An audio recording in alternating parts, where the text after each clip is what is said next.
కష్టం వస్తే కన్నీళ్లు కాదు రావాల్సింది, ఆలోచన రావాలి. ఆ కష్టాన్ని అధిగమించే మనోధైర్యం రావాలి. చెడ్డవాడు చచ్చేటప్పుడు మాత్రమే బాధపడతాడు, కానీ మంచివాడు చచ్చేంత వరకు బాధపడుతూనే ఉంటాడు. నిన్ను భారం అనుకునే బంధాలతో బలవంతంగా జీవించే కంటే వాటికి దూరమై ఒంటరిగా బ్రతకడం మేలు. మన గాయాలు కాలంతో మానవు, వాటిని భరిస్తూనే ఎలా బ్రతకాలి అనేది కాలం నేర్పుతుంది.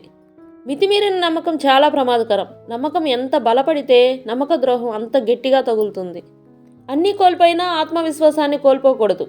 అదొక్కటి ఉంటే చాలు, మనం కోల్పోయిన వాటన్నింటినీ తిరిగి దక్కించుకోవచ్చు. నువ్వు ఉన్నా లేకున్నా కాలం ఆగదు. నువ్వు ఉన్నప్పుడు నీలో మంచిని బ్రతికించు. నువ్వు లేకపోయినా కాలం నిన్ను మరవని విధంగా జీవించు. నువ్వు తినే మెతుకు మీద కొట్టిన వారిని క్షమించవచ్చు, కానీ నీ బతుకు మీద కొట్టిన వారిని మాత్రం అస్సలు క్షమించకు. బాధలు అనేవి గాలి లాంటివి, అవి లేని చోటంటూ ఏదీ లేదు. నీ ఒక్కడికే బాధలు ఉన్నట్లు తెగ బాధపడకు. చాలామంది అందులోనే ఈత కొడుతున్నారని తెలుసుకో.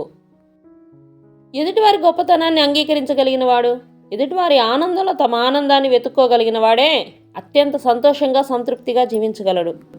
తప్పు పని చేయాలంటే భయపడే వ్యక్తికి అదొక్కటే భయం. ఆ భయం లేకుండా తప్పు పనులు చేసే వ్యక్తికి అన్నీ భయాలే. నీ ధైర్యాన్ని ఎప్పుడూ విడిచిపెట్టకు. దానికి ప్రతిఫలంగా గొప్ప బహుమానం కలుగుతుంది. అది దొరికే వరకు ఎదురుచూడు. గతం గురించి బాధతో, భవిష్యత్తు గురించి భయంతో ఆలోచించకు. వర్తమానంలో మెలకువగా వ్యవహరించు. రోజుకో పాఠం, గడియకో గుణపాఠం. జీవితమే మనిషి తొలి గురువు. వంకర మనుషుల్ని వదిలేస్తారు, నిజాయితీగా నిలబడితే అడుక్కి అనగదొక్కేస్తారు. ఇదే నేటి సమాజం. ఎక్కువగా నమ్మటం, ఎక్కువగా ప్రేమించడం, ఫలితంగా వచ్చే బాధ కూడా ఎక్కువగానే ఉంటుంది. అవసరం ఉన్నప్పుడే పలకరిస్తున్నారని ఎవరి గురించి బాధపడకు. వాళ్ళు చీకట్లో ఉన్నప్పుడే వెలుగులా నువ్వు గుర్తుకు వస్తావని సంతోషించు.